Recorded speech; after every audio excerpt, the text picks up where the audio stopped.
So yun, so kaya yung sa EDSA, titingnan ko muna. Kasi ako, wala talaga hindi ako part ng EDSA Friday group, wala akong grupo, wala akong whatever. I am an independent content creator. Okay? Nagpunta ka ako sa House of Representatives, mag-isa ko lang eh, di ba? Wala naman kaming grupo doon. Ay, hindi ko mag-isa. Kasama ko si Reyna at saka kasama ko si Jerosh. Pero we're not a group. Magkakaibigan lang kami. Wala kaming grupo, wala kaming affiliation, wala kaming whatnot. Ganyan. So ngayon, yung mga nagtatanong sa akin kung pupunta ako sa EDSA, pag pupunta po ako ng EDSA, it has to be very, very calculated. Ganon. Kasi, yun nga, ako ay sineset up. Ayun. So ngayon, ang ginawa ko, sinabi ko dito sa mga nagsisend, bakit mo sa akin yan sinesend? Isend mo yan dito. Ganon, isend mo yan dito. Tapos, nung pinasend ko doon sa isang tao, hindi naman niya sinend. Hindi naman niya sinend, hindi rin niya kinausap. Ano ibig sabihin nun? Oo. Ano ibig Ibang sabihin? po talaga yun. Diba? Ibig sabihin, ako talaga yung target mo.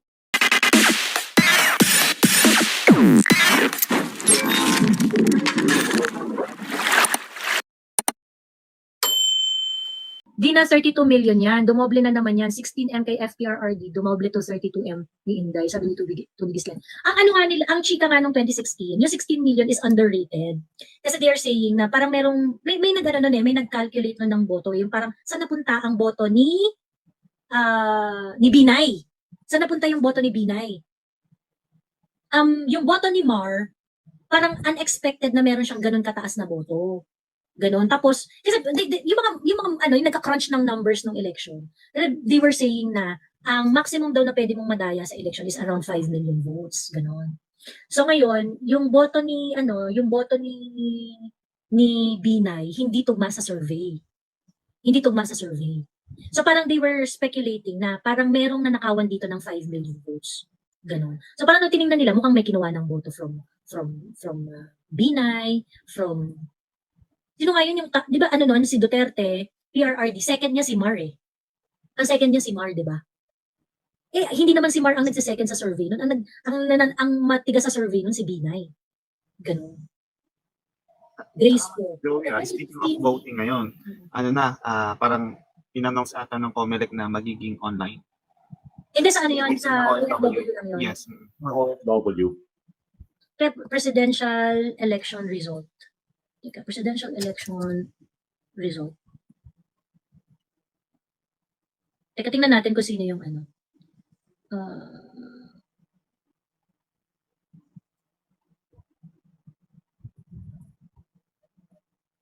Result. Ayan o, number 1, PRRD, 16 million, 600,000. Mar Rojas, 9 million. 9,970,000, so almost 10 million. Grace po, 9,100,000. Ito si Jejomar Binay, 5 million lang siya. Pero si Jejomar Binay, siya yung parang laging second. Siya yung laging second. So parang ang theory nila is that, nakuhanan din ng boto tong si Jejomar Binay. Ayun. Tapos yung kay PRRD, yung 16 million ni PRRD, hindi yan talaga 16 million. It could have been, more than that.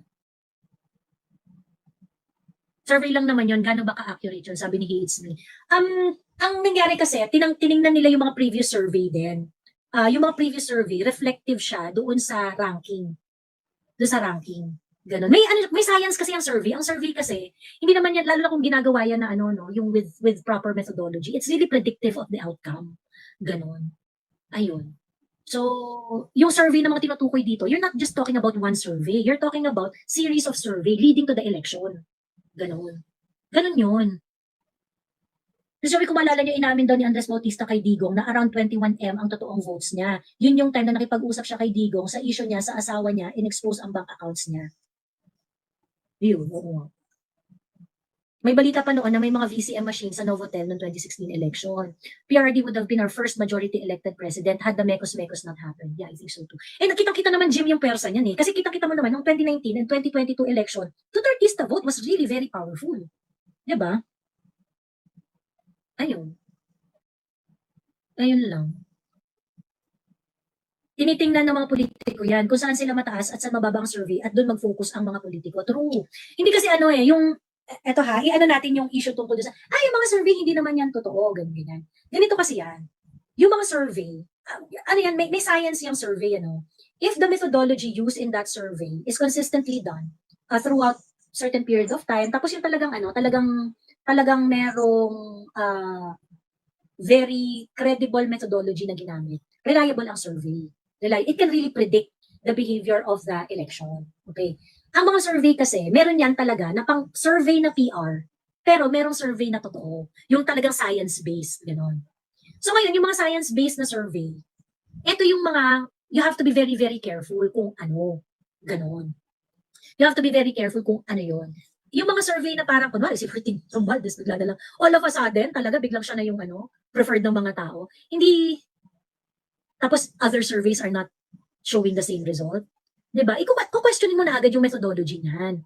Ngayon, ang problema kasi, yung survey noon, ang lumalabas talaga ng mga survey, kahit iba't ibang survey company, ang lumalabas na second, si Binay. Hindi naman si Mar. Tapos paglabas ng result, number 2 si Mar, 10 million votes. Ayun.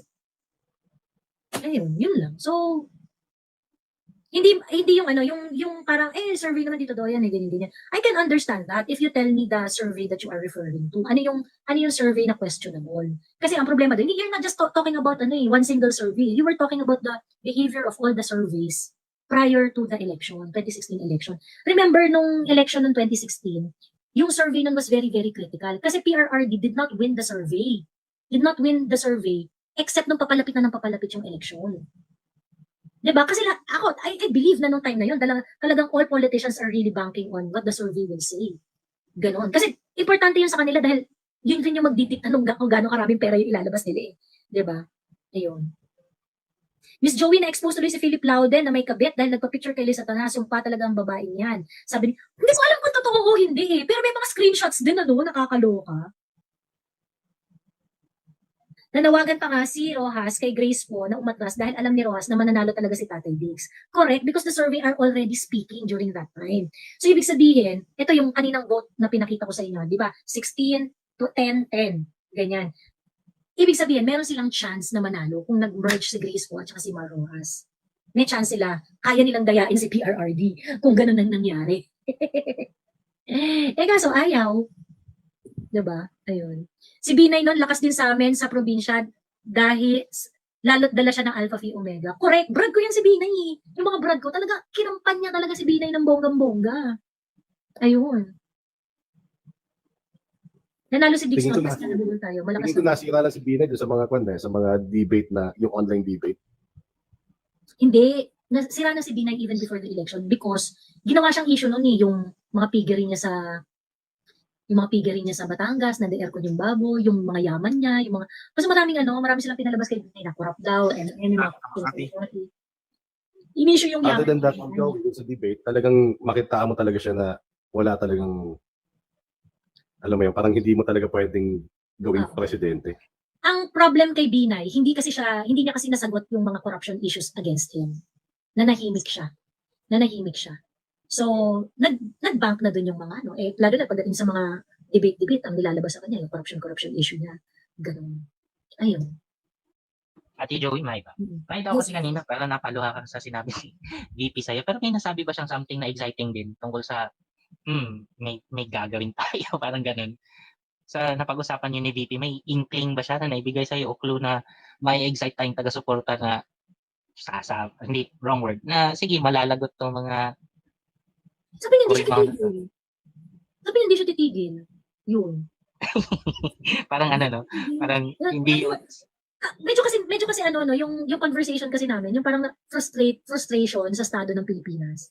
Sabi ko, kaya na maging Pilipino, no? Sana naman, umangat na tayo. Sige, gagawin natin yan. Sabi ko, sige, mag-try. Magta-try tayo. Sabi ko, yes, VP, tawag dito, let us try until we die. Sabi ko ganun. Sabi ko parang, let's die trying. Sabi ko, okay na ako doon. Yung, hanggang mamatay tayo, susubukan natin. Okay na ako doon. Kasi sa totoo lang, di mo naman talaga makikita ng bonggang-bongga yung pagbabago sa bansa mo. But you cannot just stop dahil feeling mo walang nangyayari. You really have to do what you have to do and hope for the best para sa bansa mo.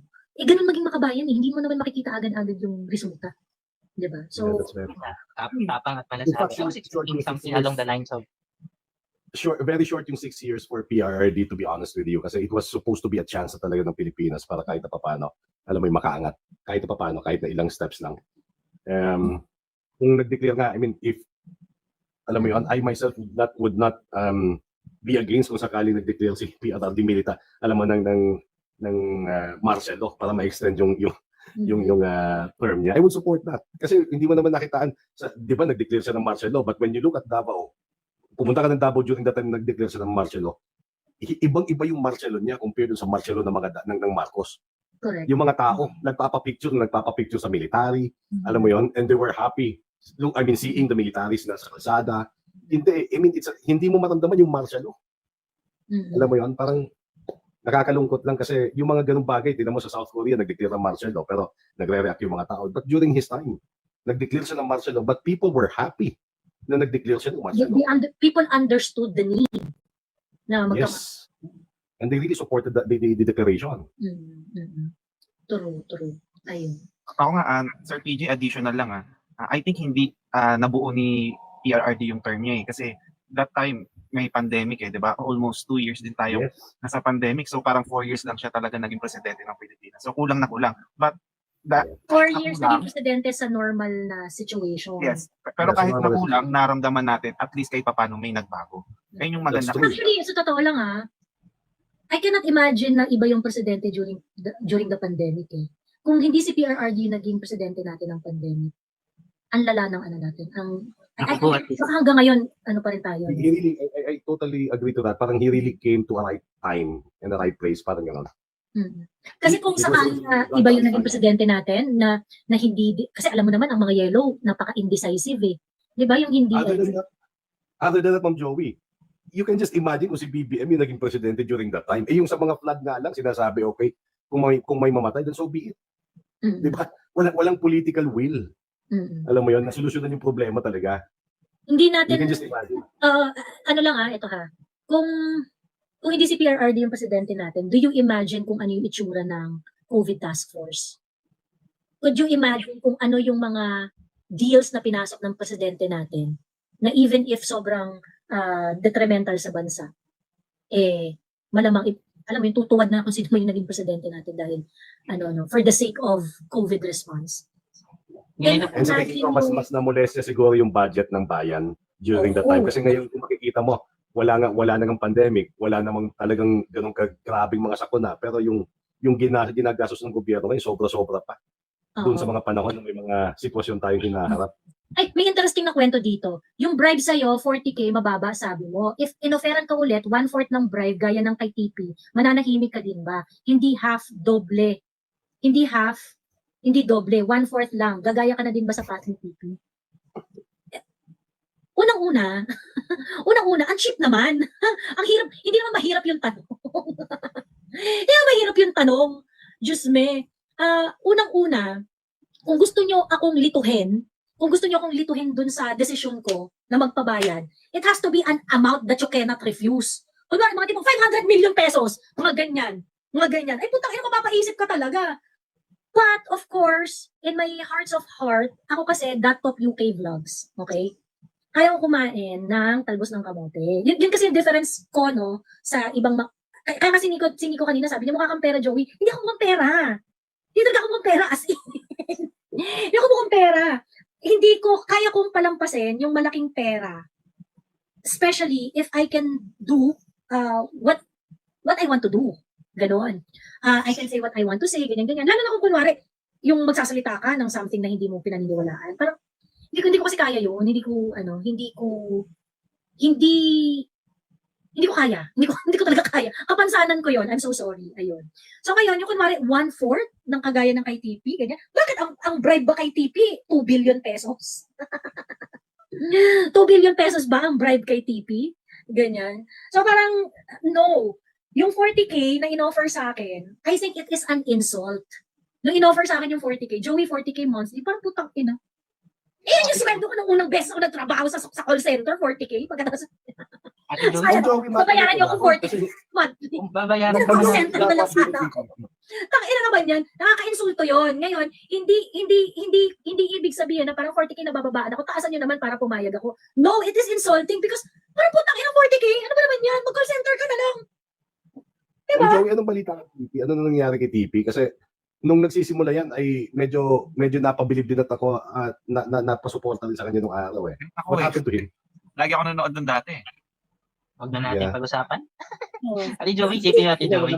Kung Kasi babayaran wala ka na ng talaga 2 billion, kay TV. alis na lang tayo ng Pilipinas, di ba? Ba't ka papakita? Tahimik ka na lang. Dalhin mo yung 2 billion, mag-ibang buhay ka sa ibang country, di ba? Ba't mo paggagastuhin yung 2 billion mo na ibinigay sa'yo na magkakaroon ka ng maraming kalaban? Pero iba kasi yung may prinsipyo Mm. na hindi tayo nabibilit na babayaran. Oo. Medyo na lang ako dun sa parang nabababaan ako sa 40K. Actually, hindi siya, nabababaan talaga ako sa kanya. Nabababa kasi siya, it is so insulting to me. It is so insulting to me na parang putang ina, 40K monthly. Putang ina, Diyos ko, makapag-gasolina lang mga kotse dito sa bahay, ubus na yan. Kaya kasi babayad nyo sa akin, pagkatapos pagtatanggol ko sa 40K, putang ina. Diyos ko, it is so insulting, it is so low, that is so insulting. Diba? Saka Parang Ma'am Joey, ano sa ba? Lituhin nyo naman ako, yung mga tipong 500 million pesos, Joey, para sa prinsipyo mo. Parang, ina, di ba? Flattering, di ba? Mga ganun sana. Ganun sana, yung lilituhin ka man lang. Putang ina, 40,000, malilito ka ba dyan? Hindi ba challenge yung core values And mo? with this current administration, ang hirap nga depensahan eh. Oo, just me. Well, the question is a reflection of the person who asked. Baka hanggang 10,000 lang din yung halaga ng prinsipyo niya. Kaya siya nakakatanong. Ayun, sabi ni Rudy Padilla, nag-call center ka rin pala, Joey. Oo, financial account. 2 years. 2 years ako nag-call center. Ma'am Joey, matanong ko lang, are you a lawyer? Or nag-graduate ka ba ng law? Nag-graduate po ako ng law school. Ayun. 4K tapos sasakit ulo mo kakadepensa. Correct. Diyos ko, that is just so insulting. Diyos ko. Alam niyo ba na walang kita yung walang kita yung mga social media platform ko. Nag-start ako mag-vlog 2021. 2021, 2022, 2023, 21, 22, 23. March yan eh. March 2021 ako nag-start mag-TikTok eh. Pagkatapos, yung Facebook ko started in 2020, after election ng 2022. Pagkatapos yung YouTube ko started, medyo yun yung pinaka-late YouTube. Ganun. Nag-start lang kumita yung YouTube ko. 2024 lang. 2024 lang. I mean, I've been doing it without earning anything.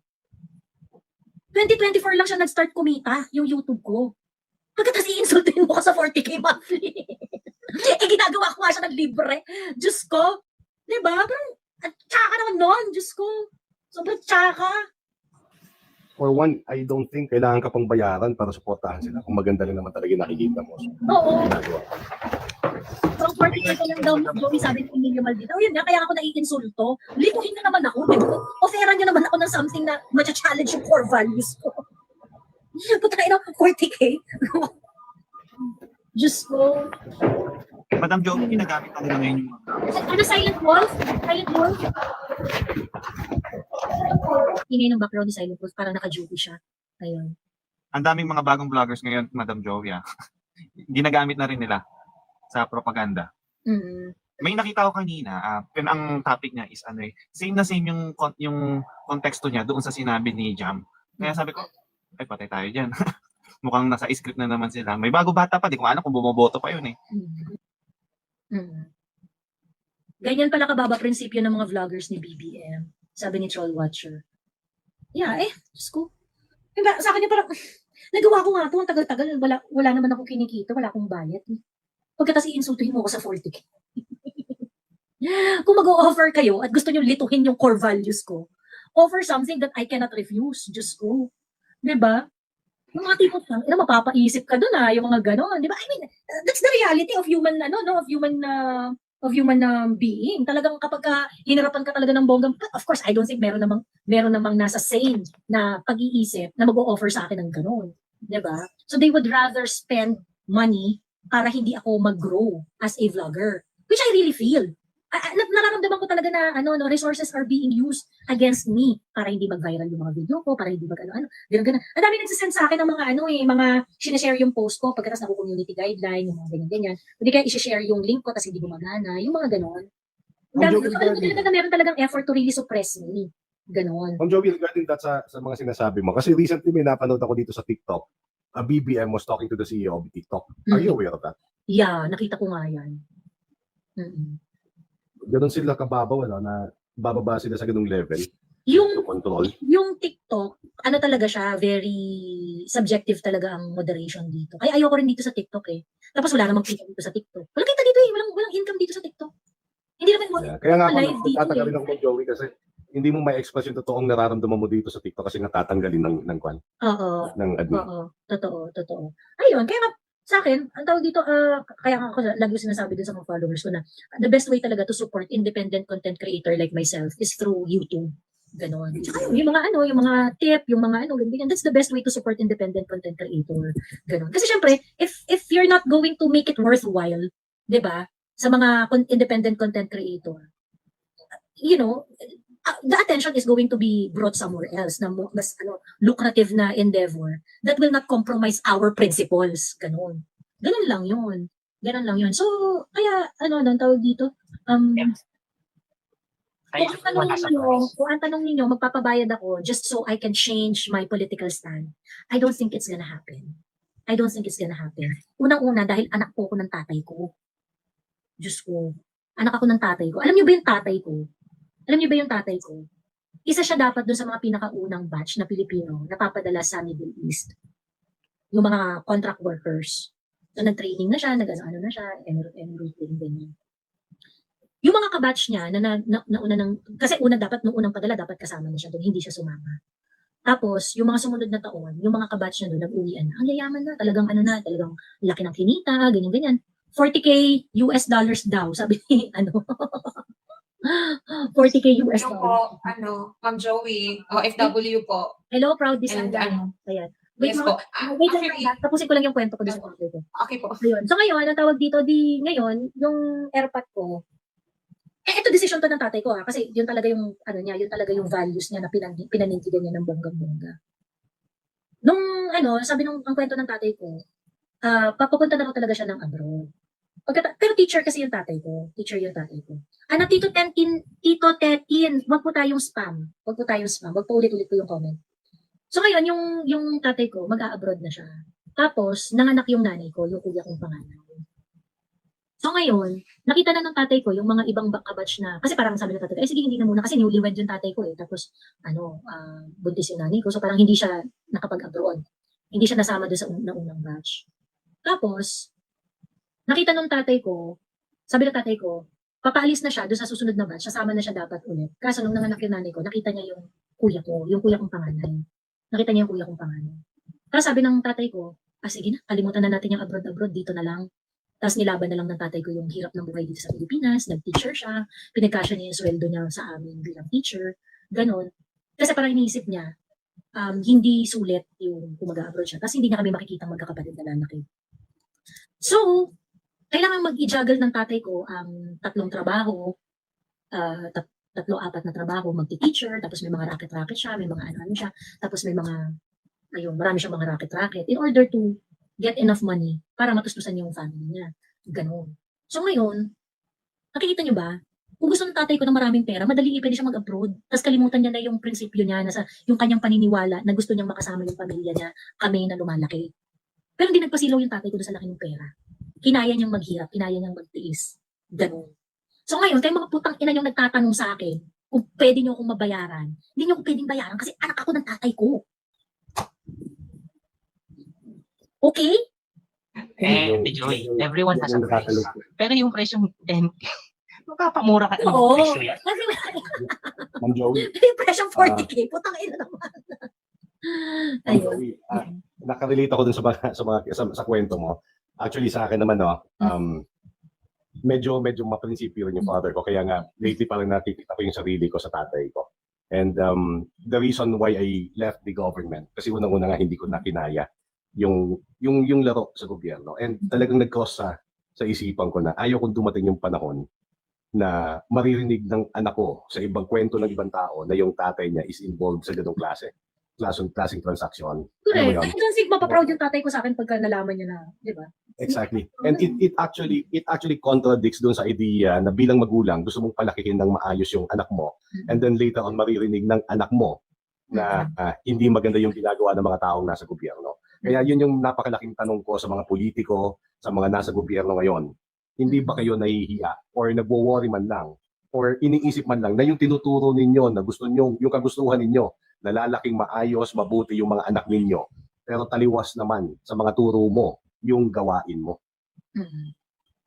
So, hindi ko mawari kung paano nila, alam mo yun, kino-consider yung ganung thought. Kasi ako talaga nung araw ko, pera-pera lang.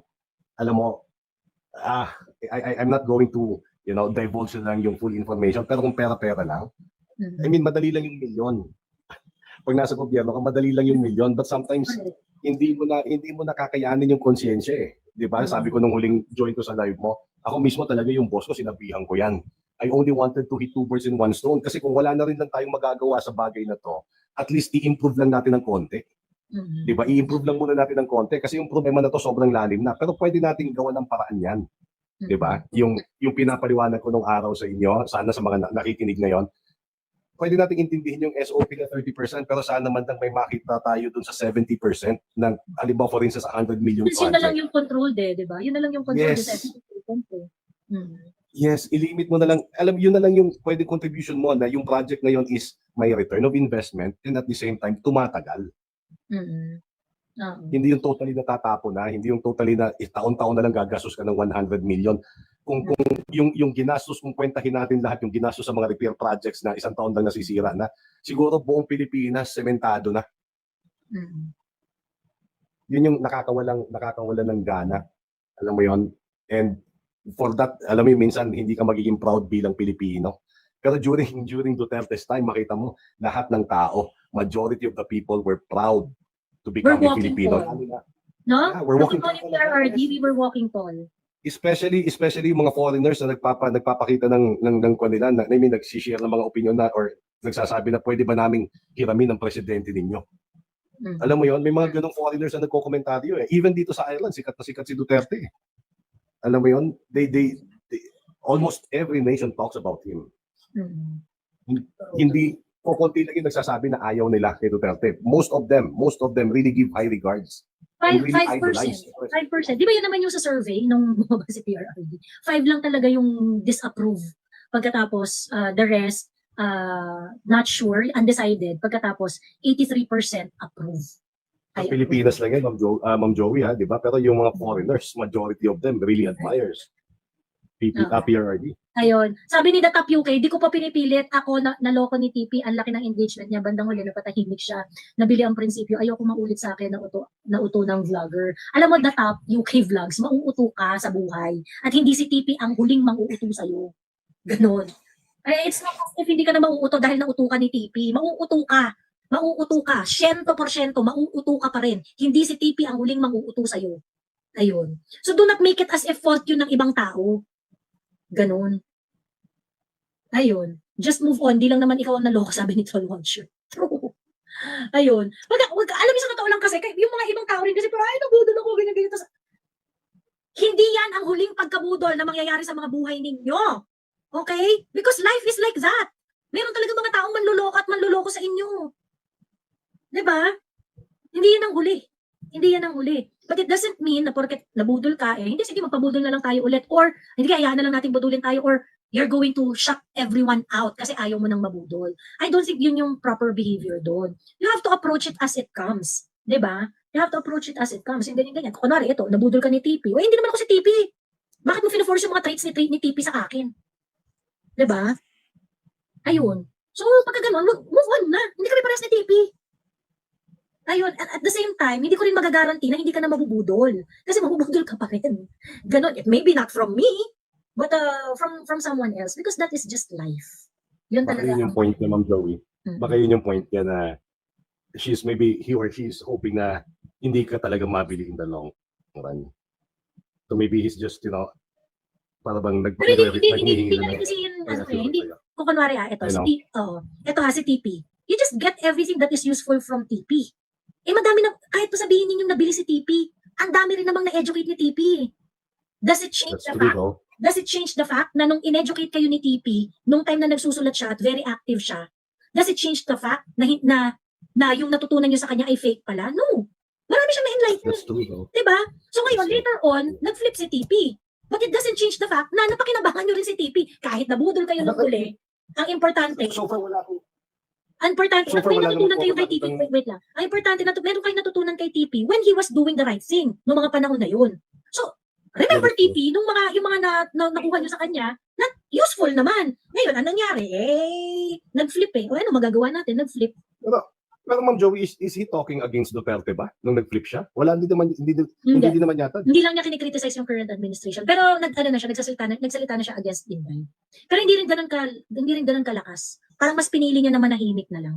Ganun. Yeah, I mean, I have nothing against that. Pero ang importante doon, kahit pa paano, hindi niya kinain yung mga sinasabi niya by destroying Duterte naman. Alam mo yon, in Mhm. fairness to TP. Wala naman ako naririnig na tinitira niya yung previous administration. Oo. Kasi ganito, do not act as if shota niyo si TP, na binudol kayo ni TP. Hindi naman niya kayo shota. Kasi pagka boyfriend mo yan, niloko ka, wala na yan, that's it, pansit. Pati lahat ng mabuting ginawa mo sa akin, kakalimutan ko, di ba? Kasi magkarelasyon tayo di ba? Pag niloko mo ako, that's it, pansit. Ganon. That's it, pansit. However, sa relationship natin kay TP, tama si Sas, no? Sa totoo lang, marami naman talagang na-inspire si TP nung nagva-vlog siya. Kasi biruin mo, for someone who is undergrad, very articulate, very good in writing, he can speak his mind and is very articulate in saying so. Di ba? At nung mga time na nag-enlighten si TP sa mga issues ng society, it was really enlightening. Talagang useful yung mga ginawa niyang mga articles, mga pagpapaliwanag and things like that. It does not change the fact na porket nag-flip siya or nanahimik siya, na hindi totoo yung sinabi niya noon. 'Di ba? But I can understand yung betrayal. Kasi syempre, parang TP, ano na nangyari? Di ba love natin ang bayan? Ano na nangyari? Ganun. I can understand the betrayal. Pero ibig ko sabihin, move on from that. Wala tayong magagawa Opportunity presents itself to him. And he chose that opportunity. 'Di ba? Pero, hindi ibig sabihin na parang, supo naman, ba't yun naman kasi sinushota yung mga vlog? Huwag nyo shotain para hindi kayo masyadong masaktan. 'Di ba? Para hindi kayo masyadong nasaktan. So ngayon, isipin niyo na lang na may contribution din naman talaga si TP sa public discourse nun. Hindi naman yun mawawala kahit binayaran siya or nakinabang siya sa current administration or not. My frustration on TP lies on sana kakampi ko si TP ngayon. 'Di ba? Kung hindi nagbago si TP, sana kakampi natin si TP ngayon. But you cannot force person na maging kakampi mo kung ayaw nga niya. 'Di ba? Yun lang yung dapat na sinisigil mo kay TP. Yun lang dapat yung sinisigil natin kay TP. TP, sana kakampi ka sana namin ngayon, kaso wala ka 'Di ba? Ayun. Namili siya merong opportunity, namili siya ng opportunity na mas makakabuti para sa sarili niya. Ano magagawa natin? 'Di ba? Yeah, you can, Ano magagawa natin? Ngayon kung kunwari, parang gumuho yung mundo niyo dahil naloko kayo ni TP. Ba't naman yung kasi ilalagay sa ganong sitwasyon yung senaryo? Hindi nyo naman show tayo. Hindi nyo naman asawa yan. Di ba? Na nung nag-cheat sa inyo, hindi nyo naman mapatawad. Di ba? Ngayon, hindi nyo naman show tayo. Hindi naman pakakasalan si TP So kung kunwari, binetray kayo ni TP ganun talaga Di ba? Kasi pagka kunwari, shota nyo yan, ganun yung mararamdaman ninyo. Pag binetray ka ng asawa mo, or ng boyfriend mo, or ng girlfriend mo, bad trip talaga yun. Pati yung mga magagandang nagawa niya, kakalimutan mo talaga. But this is not personal relationship. Diba? This is not personal. You do not have personal relationship with TP. Hindi nyo rin naman pinapakain si TP diba? Hindi nyo rin naman sagot yung pag-aaral ni TP or what not. Diba? Yun yung choice niya. Yun yung choice niya sa buhay I'm so sorry, hindi na natin siya kasama ngayon. Diba? But I cannot, ang bad trip dun kasi, yung kanina nagre-reklamo, Joey, sana hindi ka ganyan, sana hindi ka ganyan. Ang bad trip kasi dun, why do you put your expectation sa akin kay TP? Hindi naman ako si TP. Diba? Nakakainis kasi yun. Yung parang, ano ba gawin si TP? Kasi hindi naman ako si TP. Diba? Ayun, ganun. Huwag ka magalit, good to know. Hindi ako nagagalit, na-explain ko lang. Kasi ang pangit ng ganung ugali na tao. Ang toxic kasi noon. Na parang you are enforcing your expectation on TP. Ba't jowa mo ba si TP? Jowa mo ba ako? bakit ka nag-i-enforce ng expectation sa akin na kailangan hindi ka mabudol? Diba? You talk about that when I start not making sense to you. Diba? Ang pag-usapan natin, yung ngayon, ano yung issue ngayon? Ano yung paninindigan natin ngayon? Ngayon, if it coincides with you and it is something that is useful to you, then well and good. Kung darating yung time na hindi ka na-agree sa akin or for whatever reason, then it's also okay. Diba? Pero huwag mo i-impose si TP sa akin na parang, ay, hindi kasi Joey. Kasi nakaka-irita yung gano'n. Ayun, nakaka-irita. Ayun. Si Duterte talaga ang nanalo para sa government. Ayun. Anyway, Proud Bisaya, it's your time to shine before tayo mag-end live kasi 3:15 na. Hindi, ma'am, actually kasi we're not worried about yung sinasabi nila na na ano nga na mababayaran ka or nag-offer sa inyo ng ganun. Kasi alam naman namin in behalf, I think siguro majority of the OFW, sobrang na-admire din sa tapang mo regarding dun sa pagka-fight mo against sa lahat na. And then, ang worried namin kasi mostly yung security nyo po, not just you, but yung sa ibang vloggers din. So, wala lang. Gusto lang namin magsabi na mag-ingat po kayo lagi. Salamat po. Kasi actually, kaming mga OFW, umaasa lang talaga kami sa inyo yung about sa info, kung ano na yung nangyayari sa Pilipinas. And then, kasi di ba, wala nang mainstream media na maaasahan eh. So, sa inyo na lang po talaga ikaw, okay. Actually, ako nakafollow po ako sa inyo kay Lorraine, kay Ma'am Lorraine, kay Ma'am Sas. Sa mga vloggers na katulad niyo po, yun. Dinadasal din po namin halos talaga lahat kasi nagla-live din po kami sa TikTok, ma'am. Then yun, nakikipagbardagulan din minsan. And then sa inyo din halos yung mga nakukuha namin info is galing din po sa inyo. So thank you po, and lagi lang po kayo mag-iingat lahat. Yun lang po. Thank you. Kinakabahan pa ako. Maraming salamat. Asan si engineer yung umakyat, yung humabol pa? Ayun. Ano yun eh, madaming idea yun eh. Asan yung si engineer? Ayan. Sige, next ka na lang umakyat ha, engineer, kasi 3:15 na. At ihahatid ko na ang nanay ko dahil simbang gabi. Ayun. Feeling ko makakompleto ko yung simbang gabi na naman. Hindi dahil sa pagsisimba, dahil sa paghatid-hatid sa nanay ko. Ayan. Ma'am Joey, Kami maraming salamat. magising para live ka bago mo ihatid. Oo nga eh. Ayan, alive na alive ako. Ma'am Live Joey, na ako at kakatukin na ka naman. may question nga pala ako. Kailan po ulit mangyayari yung po kayo ulit sa EDSA? I mean like, mauulit po yung ganung pagtitipon? Hindi ko sure. I do not know. Pero parang yung EDSA Friday group, parang tuloy lang sila sa pag-ano eh. Medyo nag-iingat ako sa, teka, bago tayo mag-end. Magkukwento ako. Medyo nag-iingat kasi ako sa EDSA kasi meron akong experience na hindi maganda. When the EDSA event was going on, di ba, ilang araw yan, sunod-sunod, tapos maraming tao and everything, ganyan. Di ba yung EDSA, wala namang organizer yan. Wala namang organizer. And then, tapos ngayon, di ba, nagkakaroon na ng arrestuhan sa EDSA, ganyan. Nag-iingat ako sa EDSA kasi there are some people who are sending me programs at saka yung mga parang, alam mo yung mga documents kung paano mag-organize ng rally. Kinachat ako, kinakausap ako, ma'am, tutulungan po ko po kayo dyan sa EDSA, ganyan, eto po, ganyan. Tapos pinadalan ako ng mga programa, kung sino ang mga iimbitahin. Tapos yung mga documents ba na kakailanganin ng isang organizer? Ayun. Ngayon, nagtataka ako, bakit pinapadala sa akin ng pinapadala yun? Hindi naman ako organizer ng EDSA. Tapos nagkakaroon ng arestuhan sa EDSA. Kaya nga. Wala namang permit yung rally dun sa EDSA, right? Kasi private property yun eh. Ang may-ari nun, Robinsons, at saka yung kabilang side, yung Catholic Church. So ngayon, kapag merong tumawag na isa, or whatever, at nagkaroon ng hulihan dun, tatanungin sinong organizer. Pagkatapos, merong nagsiset up sa akin, na pinapadala ng, ito ma'am, ganyan, ito po, ganyan. Pinapadala na ko. So ngayon, syempre, ako talaga, clarify ko, hindi ako ganyan. Pero alam ko na yung intensyon. Ang intensyon is, they want a proof. If kung kunwari magkagulo dyan sa EDSA, and I get arrested, yun yung ebidensya nila. Meron ka mga documents ng mga programa, ng mga kung sinong iimbitahin, yung mga ganyan. Kaya nga. Diba? So sa totoo lang, nag-iingat ako dyan sa EDSA, okay? So yung mga nagtatanong sa akin, kung pupunta pa ako dyan sa EDSA, hindi ko alam, kasi kailangan ko talagang mag-ingat ng bonggang-bongga, kasi tinatrabaho ako. Ayun. So yun lang, yung mga nagsasabi dyan na parang, putay, sana hindi ka magbago, sana ay nako, Diyos ko po, hindi nyo alam kung ano yung risk na pinapasok ko, yung mga risk na ine-expose ko ang sarili ko because of what I'm doing. Ayan. Kaya yung mga epal-epal dyan, pagkatapos yung mga uunahin pa, tao yan ni ganyan, tao ni Kemerot yan, tao ni ganyan. Ay naku, Diyos ko, tayo ay may pare-parehas na mga risk na pinapasok. Diyos ko, wag nating unahin yung mga intrigang walang kakwenta-kwenta. Diyos me. So, ayun po. Okay? Ayun po. So, nag-iingat ako dyan. Nakita nyo naman si Channel 167, inaresto, di ba? All of a sudden. Pero bumalik na ata siya, ma'am?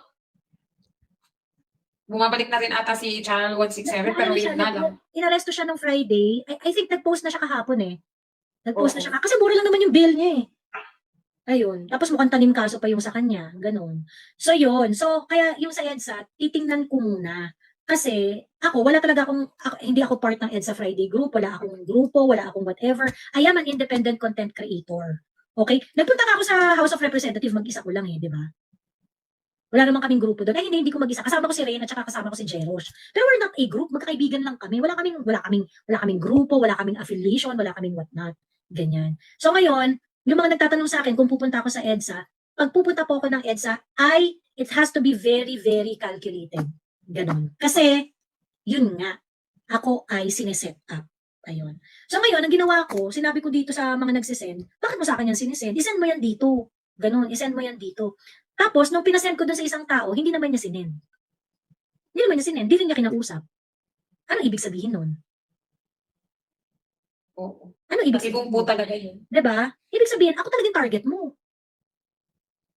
Kaso nga lang, yun nga, hindi ako tanga. So, klaro-klaro doon, hindi mo magagamit na ebidensya yan laban sa akin or whatsoever. Ayun. Kasi ko po tinanong Ma'am Joey, kasi nung last may event doon. Kami isa din po kasi kami sa support po, like tubig, pagkain. Madami po kami kasi sa live ko, lagi ko po sinasabi na bilang isang OFW, wala naman tayo doon, yung presence natin hindi naman nandoon. So the least that we can do is yung i-support na lang natin. So maraming mga ka-OFW din, mga kababayan din natin all over the world na nagbibigay ng konting halaga. So iniipon po namin yun. Tapos pinapadala po namin doon. Then yung isa pong nagdadala doon si Gerald. So yun po yung contact namin doon. So yun, kahit papaano. Ayun. Kaya Actually, ang laking tulong talaga ng OFW dun sa nangyaring EDSA. Yung EDSA nitong last time, yung vigil dyan ng ilang araw. Kasi ang dami talagang OFW ang tumulong. In fact, nakapamili ako ng ilang boxes din ng mga chichirya, yung mga biscuits and things like that, na iniwan ko doon sa EDSA, pinadala ko rin. May mga OFW na nagpapadala ng mga small amount in order to provide doon sa mga rallyista, ganyan-ganyan. And ako, ang ginawa ko, nagpiprint ako ng mga materials. Kaya ako nakakapag-print ng ng mga stickers kasi inaambagan din ako ng ibang mga gustong mag-share. So kaya marami akong napaprint na mga napapaprint akong ganito, nakakapagpaprint ako ng mga tarpaulin, bumili ako ng mga flags, ganyan-ganyan. Kasi these are the materials that I would like to use kapag nagkaroon ng mga rally sa mga susunod na mga araw. Ang pinaghahandaan ko ngayon na rally, yung sa INC. Ayan. Yung sa EDSA, kinakalculate ko pa kasi parang feeling ko meron talagang something Parang feeling ko meron talagang tumatrabaho sa mga vloggers dyan. Ayun. Actually kasi para sa kanila yung sa Luzon, Ate Joey, main base nila Pero yung sa Vismin, mahihirapan sila na kumontra ng basta-basta. Pero Ma'am Joey, paano po ba makakapag-ambag? For example, kasi yun nga, sinasabi ko sa inyo, sa live namin, actually 3 lang talaga kaming close. Pero if magla-live kasi kami, may mga OFW talaga na nagbibigay. So if ever po ganun, pwede po kaming mag-direct sa inyo, like yung magbigay. Pwede If naman ever. po, pero hindi po ako actively soliciting money. Oo. Opo, ang ko po, kasi kagaya nun, pinopost ko naman po yung GCash ko kasi kapag kunwari yung mga may gusto mag-support sa akin, ganyan-ganyan, in order to keep me independent, ganyan-ganyan.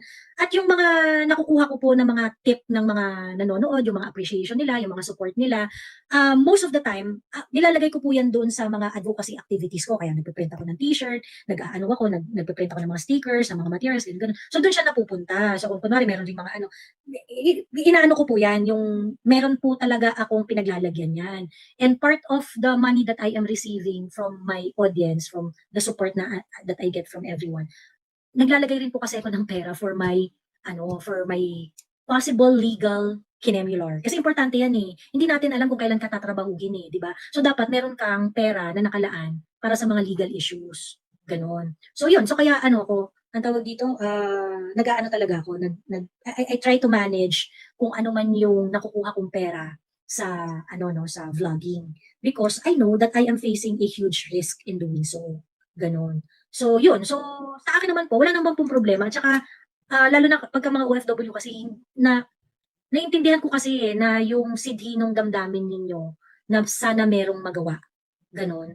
And I cannot say no na, lalo na yung pagka kunwari nagpapabili na, Miss Joey, ito bili ka ng ng food for the rally, ganyan-ganyan. Bibili talaga ako noon kasi lalo na kung pautos yun ng OFW. Kasi alam ko na kung yun ang makakapagpatulog sa inyo sa gabi ng mahimbing para masabi niyo sa sarili ninyo na may nagawa ako para sa bayan ko, ba't ko ipagkakait? 'Di ba? Ba't may pagkakait yun? So, yun. Pero hindi po ako actively soliciting money from anyone. Hindi po ako active. I am just doing some special request, ganyan-ganyan na. Kung kunwari merong magbibigay na, Joey, bili ka ng food or bili ka ng water, then I'll do it. Walang problema. Mahirap rin po kasi sobrang matrabaho rin po kasi yan. So, kumbaga kaya hindi ako nag-actively soliciting any money from anyone. Ayun. Yes, opo. Sige po, APPM na lang po kayo. Kasi ayoko nang mag-topic dito ng ganyan kasi baka mami-misinterpret ng ibang viewers niyo po. Correct. So, doon na lang. Kasi mamaya, kung ano na naman yung sasabihin, alam mo naman. So, mag-PPM na lang po ako sa inyo for Ayun. Thank you, Basta Prof. po, yung akin- PM na lang po kayo. Opo. PM na lang po kayo. Basta po yung akin po, Ma'am Joey, is mag-ingat po lang talaga kayo lagi. Kasi gaya nga yung sinabi niyo, hindi niyo alam kung kailan kayo tatrabahuin. Alam niyo naman, yung admin ngayon, ginagawa talaga lahat para lang talaga hindi sila hindi ma-control yung pinagagawa nilang sobrang pangit, actually. Ako naman kasi, mahirap kaya Ma'am Joey, no, na OFW ka. Ako meron akong 4 na anak. Then last year lang, naka-experience din ako ng hindi maganda doon sa panganay ko. Puro babae pa naman yun. Kaya nga medyo worried talaga ako. Talagang ako dito, nakikipagbardagulan ako sa TikTok, sa kahit sa Facebook. Actually, yung Facebook ko nga, natanggalan ng monetization. Kasi nag-post ako doon, pero okay lang, di ko naman kailangan yun. Di ba? Parang, sige, tanggalan nyo ng lahat, basta makapag-post lang ako kung which is yung talagang totoo. Ayun. So anyway. Ma'am Joey, maraming salamat. Thank you, Sir PJ. Everything that everything that you has done. I mean, you have done to the country.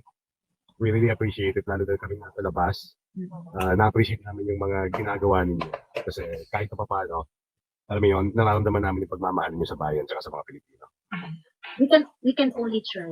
We can only try. Sabi nga rin ni Inday, yes, we can only try and we can die trying. Ayun. Hello, Eson. Hi, Ate. I miss you. Ano nangyari? Sino ka Yeah, sa protection? I don't know. Your followers were like triggering me. Naalala mo na, even though we have this opposite beliefs ngayon na parang I don't go to your live, ganyan-ganyan. You know that, Ate. And nagsimula ako sa'yo. Di ba? Alam mo yan. And I was like, punta ka na yung pag-a-add-on nila. And I was like, can we go up sa Ate Joey na live? Yung parang kailangan, kasi sa amin ng mga Ate Joey nung araw, we have this mas malalim na usapan. Nung mga nagsimula pa, Ate Joey, Kuya Coco, Kuya Eson to Ate Joey. Nung araw natin, nagsimula kami. And ngayon, they were like, ako kasi before, alam niya naman Ate Joey, kami mga listeners lang ng mga yan. We were like the supporters of Duterte, BBM, ganyan-ganyan. Pero ngayon, ano na ba? Nasaan ka na ba? Ay, Ate, I'm sorry. It is because na parang napakagulo ng lahat na we do support both sides nung before. Parang sabi ko, I was leaning for yung tahimik na lang. I go for Lenny. Parang ganon. Yeah, Ate, yun, oh my God. I was like, my God, puro Adam yung naano kanya sinasabi ko nga na pinatataas pa nila ako, bakla, ganyan. I was like, my God, Ate Joey, sabi Ate Joey, I support. Sana makasabay ka sa mga usapan para nag-evolve yung mga I hope you could listen more sa mga live. Yeah, I do. Nakikinig ka naman before sa akin. Ayun. I do, Ate. Remember us na like, binabardagol natin lahat, di ba? Na parang, oh my God. Tapos yung biglang, yung parang sabi ko nga kanina, we don't, pag walang isagot, we don't do Adam. Parang sabi ko na parang, kasi may pinaglalaban na rin ako ngayon, sabi ko lang na parang, ayoko ng issues, ganyan, good governance na. So I go for Lenny na ngayon. Parang ganyan. Yeah. Nakaka-eso, parang naging good governance sila yun. Oh, Masaya. Ate, you know me, my God. Anyway, ayan. Ayun na. Pero Ate, ano, kung Lenny Robredo, I mean, Oy, Ate, alam mo, kahit tayo nagkahiwalay na paniniwala, I don't go to your live, inababash ako, alam mo yan. Siyempre, strong political position yung mga tao dito. Sabi mo ba naman sila good governance, Lenny Robredo? Magpupili talaga sila sa'yo. Kunyatan kita dyan. Ayun. Yeah. Well, anyway, Ate, I miss you. Basta paglalaban ko rin yung akin. May paniniwala, we have different, talaga, di natin mag-list lahat. Pero Ate, Oo. yeah. Teka, mag-end live na ako 3:30 na. Yung, Sige, Ate. Kita na tayo next time. Okay. Yeah, Ate, bye-bye. Si Ate Joey.